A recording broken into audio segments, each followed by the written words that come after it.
RCR presenta Hablemos de Educación, programa de orientación dirigido a la comunidad educativa del país, con la participación de especialistas del sector, quienes orientarán a jóvenes alumnos, padres de familia y docentes que se interconectarán mediante este canal de comunicación directa. En los próximos minutos, hablemos de educación. Bien, bienvenidos queridos amigos otra vez a Hablemos de Educación, y como les dije antes de la pausa, íbamos a cruzar el Atlántico.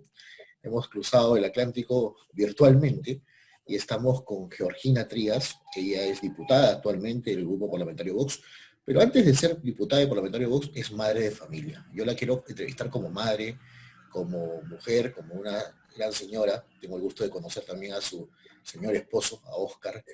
Y Georgina, quería tenerte esta entrevista contigo para que nos comentes, ¿no? Porque aquí en este lado del planeta todavía los chicos están en clases virtuales, porque nosotros tenemos otro año.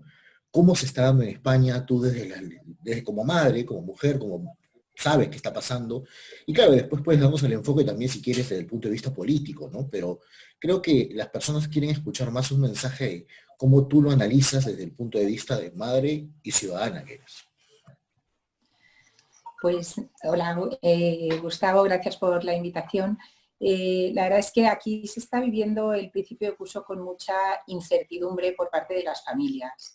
Y es una incertidumbre que el propio gobierno, por su poco trabajo, su negligente gestión en general de la pandemia en España y en particular del regreso a las aulas, está generando. Porque, como sabéis, en España tenemos un sistema autonómico en el que hay 17 comunidades autónomas que dependen del gobierno, pero tienen competencias que dependen de las propias comunidades. Y entonces han estado eximiéndose de responsabilidades el gobierno y las distintas comunidades autónomas. Las comunidades autónomas decían que aún no tenían los protocolos listos porque el gobierno no daba las pautas adecuadas, el gobierno decía que sí que había dado las pautas y que las comunidades tienen que hacer su trabajo. Entonces, sí, el gobierno dio unas pautas en junio muy generales, y entonces todo el mundo estaba esperando a ver qué pautas daba, pero cuando las dio, cuando se reunió con los consejeros de educación, fue el 27 de agosto pasado. Y entonces, claro, para un protocolo es irrisorio porque no entra en detalle de las casuísticas que unos padres, cuando vas a llevar a tu hijo al colegio, pues te estás enfrentando, ¿no? Entonces son mascarillas, además que son recomendaciones. Y entonces lo que está pasando en España es que cada comunidad autónoma decide lo que hace en la vuelta a las aulas.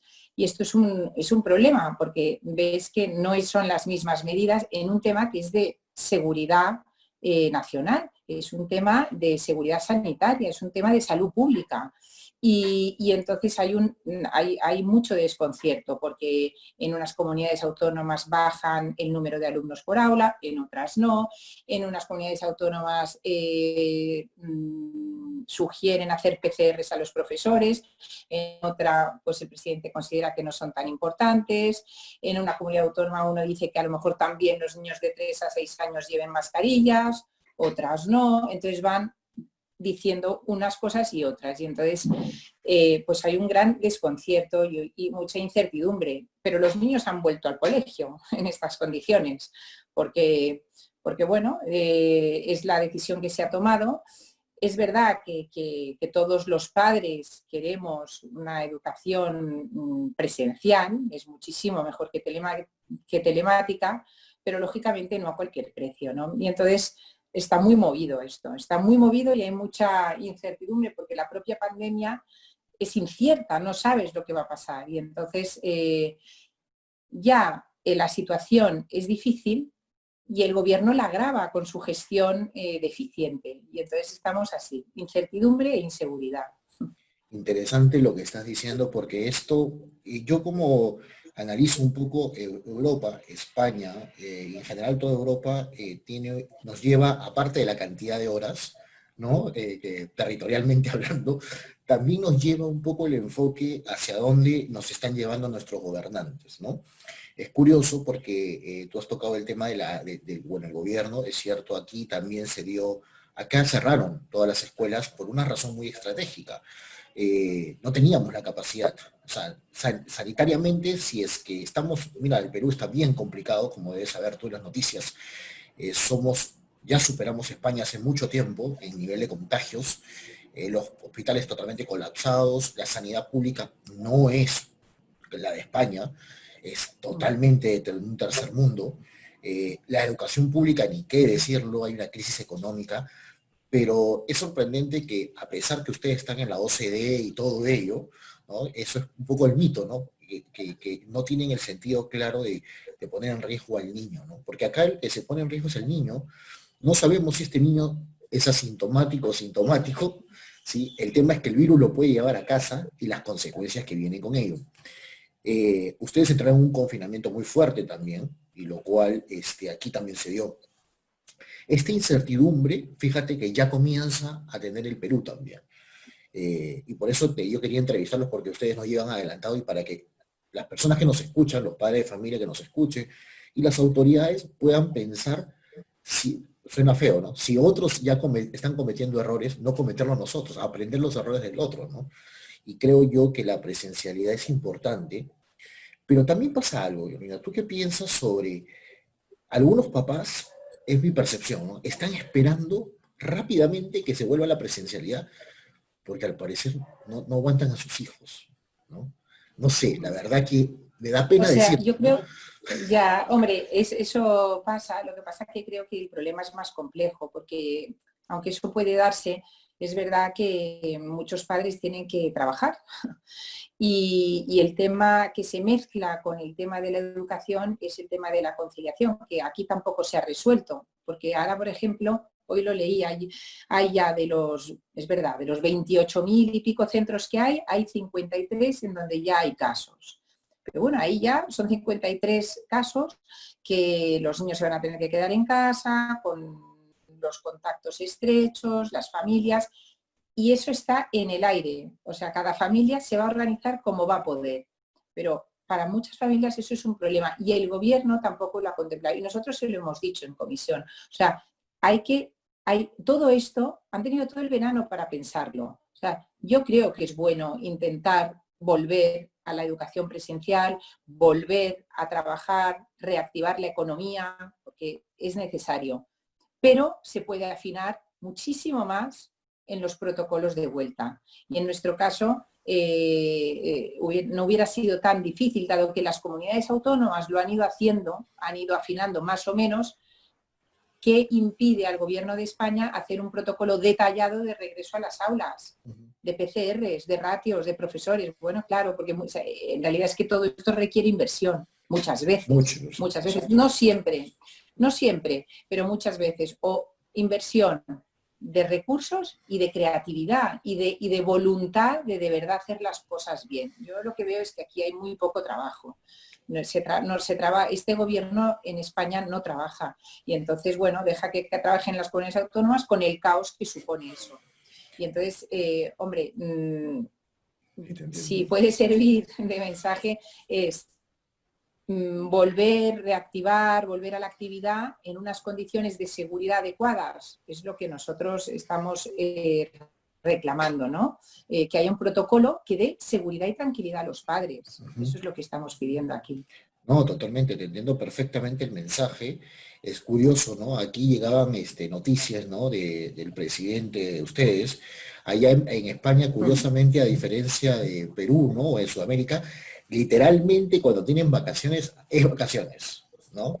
Y vimos que se fueron de vacaciones, teníamos imágenes del presidente en la playa, los ministros, veraneando, y un estado de emergencia, ¿no? Porque creo que el estado de emergencia aún sigue por la pandemia, es preocupante, y porque aquí el que se perjudica, yo no sé si sean ellos, yo lo que veo en mi análisis, no sé qué piensas tú, es el ciudadano de a pie. Es el niño, es el adolescente, claro, es el padre de familia, sí, sí. Y es al que a quien nos debemos, o sea, en este caso ustedes, bueno, claro, o sea, como parlamentarios, ¿no? Sí, totalmente. Ellos dejan de hacer su trabajo, se eximen de sus responsabilidades, gobierno y comunidades autónomas, porque lo que ha pasado en España es que al final el gobierno delega en la comunidad autónoma y la comunidad autónoma delega en cada centro educativo, en los profesores y en las familias. O sea que al final la culpa va a ser del niño. Es que es demencial, o sea, ahora realmente, entonces claro, te encuentras como la responsabilidad realmente está delegada en los centros, pues hay centros que lo están haciendo de forma excelente, profesores que están desviviéndose y otros no tanto, y otros que va a haber problemas. Y entonces esto ya se ve venir. Claro, se ve venir que una ola va a venir de contagios, otra vez una segunda o tercera ola a lo mejor, y volverán probablemente a la cuarentena, probablemente. Y de esto yo tengo un análisis, no sé qué piensas tú, pero ya que lo dejo en libertad, como se dice, picando la pelota, acá decimos así en fútbol. Yo creo que es parte de una estrategia, ¿no? Aquí también yo percibo lo mismo, es parte de una estrategia de dejar que esto suceda. La verdad que es la sensación que tenemos porque teniendo todas las medidas, sabiendo lo que ha hecho otros países, tú me has hablado de PCR, en el Perú solamente se ha trabajado con las serológicas, es increíble, y se ha gastado millones de dólares en esto. Entonces es como una sensación de que creo que todo está armado para que esto suceda y dejarnos así. Y lo peor de todo es que al final nos están cortando nuestras libertades, nuestra libertad. Es interesante cómo yo sí veo una brisa, ¿no? Como le llaman algunos. No voy a decir otro término porque ya me entenderás tú, pero sí siento una brisa que muy tenue, pero muy solapamente, como le llamamos acá, está intentando buscar que todo esto, el nuevo orden mundial, algunos llaman, pero sí percibo por un lado eso y por un lado percibo la dejadez de los gobernantes, ¿no? Porque no buscan consensos, no buscan ayuda, si no se lo digo, ¿cómo hacemos para poder trabajar conjuntamente, ¿no? Lo que hacen simplemente es, no lo hago, y si yo no lo hago, tampoco tú lo puedes hacer. Entonces esto es la sensación, pero ese es el tema educativo. ¿Cómo están ustedes en el tema de la activación económica? Más o menos, ¿sabes? Las empresas han abierto normal, como tú me dices, se está moviendo la No, que va economía. aquí. No. Aquí, hombre, los comerciantes, las empresas están intentando a todas luces reactivar, pero hay muchísimos ERTES sin cobrar todavía hay gente que no ha cobrado los ERTES. Ese ingreso mínimo vital que prometió el gobierno todavía no se ha adjudicado a la mayor parte de las personas que lo han pedido. Y luego tú te paseas infinitud de provincias y están cerrando negocios, cerrando empresas. Están las empresas aquí, el turismo, lo que es España, es un país donde el turismo tiene un activo muy fuerte, está en una situación terrible. En los hosteleros, todo lo que ha bajado al 50%, al 70%, depende de la provincia, pero realmente la situación es muy, muy difícil económicamente. Y aún todavía, yo creo que todavía no nos estamos, aunque sí que los números están ahí, pero va a ser cada vez peor, porque claro, esto hay comunidades autónomas que están intentando reactivar, pero entonces empieza a haber brotes y empieza la comunidad autónoma otra vez a cerrar, a prohibir. Y entonces los comerciantes se quejan, porque claro, es que hay que reactivar la economía, pero en condiciones seguras.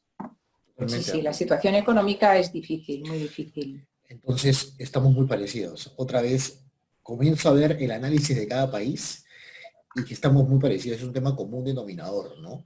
La reactivación económica golpea mucho, se está perdiendo muchos empleos. A diferencia de ustedes, creo que tienen un seguro de desempleo, me parece. Nosotros aquí no existe esa figura. Bueno, aquí hay los ERTES, ¿no? Que pero que ni siquiera se están cobrando, que es, digamos, un seguro de desempleo temporal, sí, pero que seguramente van a acabar en despidos, porque es que no se sostiene, porque muchas empresas ya con estos meses de inactividad no van a poder remontar en el corto plazo.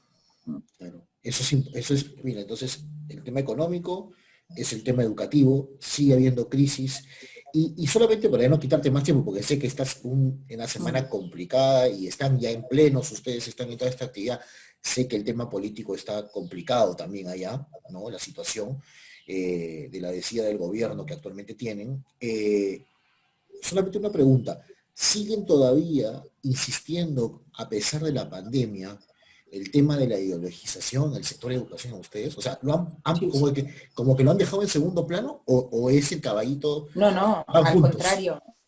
Ya han anunciado hombre, que al contrario, que la pandemia ha puesto de relieve, lo relacionan cuando no es relacionable, en fin, porque tienen una lógica muy, muy curiosa, ¿no?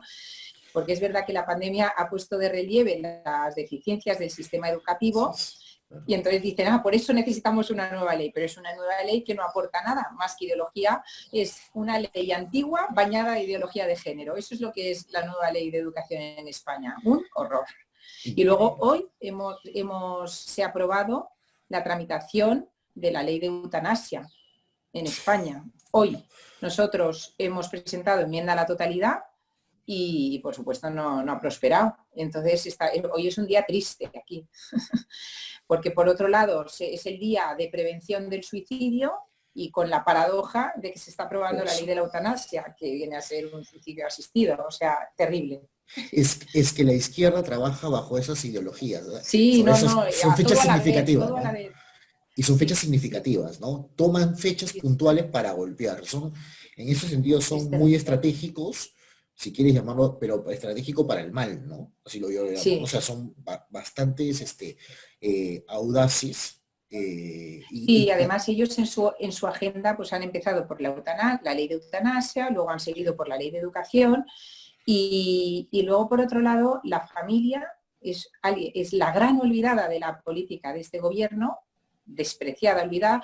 Eso sí, durante la pandemia se ha mencionado mucho a las familias. ¿Por qué? Porque es el bastión social en el momento de crisis. Y entonces, Exactamente. claro, es vergonzoso. La verdad Sí. es que luego la familia no enseguida, si unos padres, por lo que sea, enseguida se la criminaliza en lugar de decirle, oye, qué maravilla, que reconocer la función social que realiza y la riqueza social que aporta y enseguida a la mínima de cambio se intenta criminalizar y culpabilizar a las familias.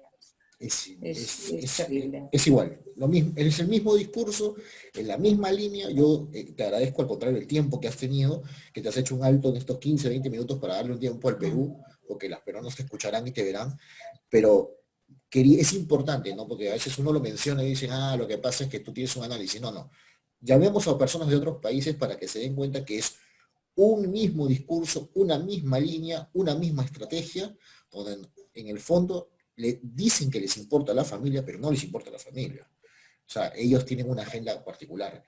Acá te comento, en el Perú hay una resolución ministerial que aprueba el aborto terapéutico ya, y ahora están viendo por contexto de COVID. Le están echando al COVID culpa para que, y lo acaba de aprobar la ministra. Es una resolución ministerial, no sé si el Congreso va a entrar a tallar aquí. Tenemos un Congreso muy fraccionado en el Perú, un Parlamento que no se sabe, o sea, pocas personas con un pensamiento más claro, la mayoría muy populistas, y tú ya entiendes el término, y todo el mundo lo sabe.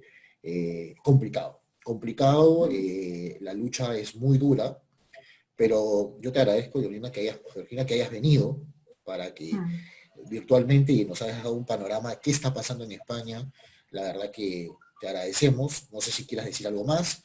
Y No, bueno, nada, simplemente agradecerte la invitación y nada, pues aquí hay que luchar y hay que dar la batalla de las ideas, la batalla cultural y estar aquí pues dando voz a tantas personas, millones, en nuestro caso, millones de españoles que han estado silenciados durante muchos años y que poco a poco están recobrando la esperanza al ver que se puede hablar de eso que hablamos en las casas y en las cocinas de nuestras casas.